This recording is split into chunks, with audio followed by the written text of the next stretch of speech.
Hello, my name is Barbara Lewis with Singing After 40. Welcome. I hope you're having a good day. Today I'm going to talk about those unique things in voices that give us kind of excitement when we're able to do them. Could be like very high notes. Mariah Carey has that. It could be really fast notes. It could be really beautiful low notes. Could be tone quality, like Christina Aguilera. She's got amazing tone quality. Or another example of that is Macy Gray. Very different kind of tone quality.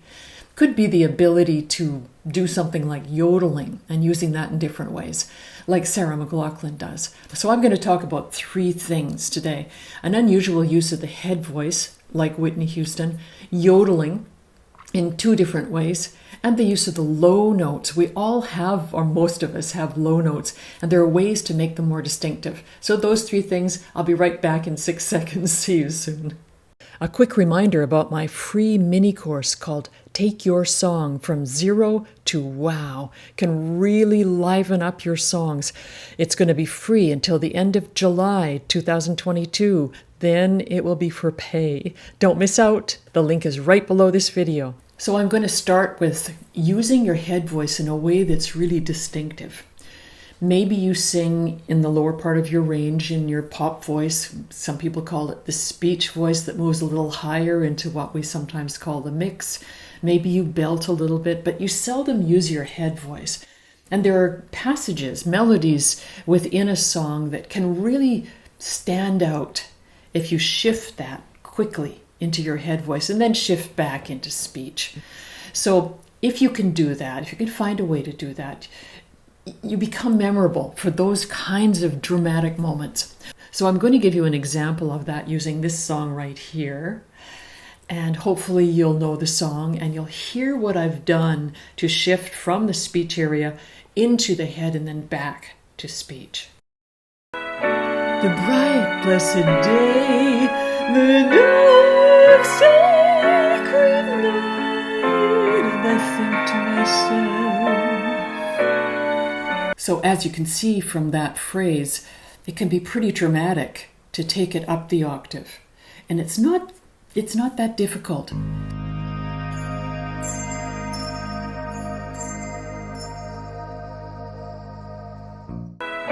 The bright, blessed day, the dark, sacred night, and I think to myself. It really does bring a moment to a peak, whereas the other one is beautiful, but it's well known and it's kind of normal. So now we move on to yodeling. Sarah McLachlan does this really beautifully, and a lot of other singers do it now and then. Really, it's just taking a chest note and cracking. You know, a lot of us don't like the feeling of cracking, and it happens when you don't want it to. But in this case, she does it on purpose. So she's singing down here, yeah, yeah, yeah. That's what she would do within a melody. And it's quite effective, and people remember it. They love it about Sarah McLachlan. But that's my cat. Sorry, she's gonna make some noises. What I'd like to go on to now is the true yodeling, which is also a very interesting thing to do. It takes a little more work, but when you do a true yodeling, audiences love it, and you could really enjoy it too. Here's what you do. You take a note that's in your chest voice, yeah, yeah, yeah, yeah, yeah, yeah, and you split it off into your head voice with, again, that cracking feeling, but it's more obvious in say hello and then be gone. There you go. So when you do yodeling, I'll give you an example here. Yodelay, yodelay. See, I'm just sitting in my chest voice. Yodelay, yodelay. Now I'm going to flip. Yodelay, yodelay. Yodelay, yodelay. Yodelay, yodelay. Yodelay, yodelay. It's an unusual sound. But those songs, again, they make you stand out. And that's what we're talking about in this particular video, is those kinds of vocal signatures that make you stand out from many other singers because you've taken the time or because you have a natural affinity for something. So let's move on to the third one now. To end this video, I want to talk just a little bit about low notes. Those of us who are not classical singers, who don't sing in the upper range very much, so pop, jazz, folk, rock, we stay more down in the lower range, we move up into the mix a bit and do some belting. But the low notes, I find for quite a few of my students, they tend to sound the same all the time.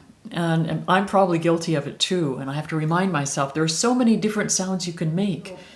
Let's just use something simple like summertime. Summertime. So there's kind of an ordinary summertime and the living is easy. But if I wanted to give that a little more character or something a bit different, I could add some twang. Summertime and the living is easy. You can change the phrasing a little bit. I could also add some depth to it by lowering my larynx a little bit. Summertime and the living is easy. I can make it much more of a squeezed sound. Summertime and the living is easy. I could add breath, a lot of breath. Summertime, and let it waft away in kind of a diaphanous sound. So I just wanted to give you a few things that you can try just to tweak them a little bit, to give them a little bit more character, something that's over time you could use as a signature sound, that you use more twang in certain instances, or that you lower your larynx a little bit, or you narrow the sound. So try those things. You'll find with practice, with experience, with singing for some people, that some things come more easily than others, and eventually you really like something, you like the feel of it, so much goes on your feeling. And you love the sound of it too. So I hope some of these things work for you. If they do, give me a message down below this video, and I'll see you next time. Barbara Lewis was Singing After 40. Bye-bye.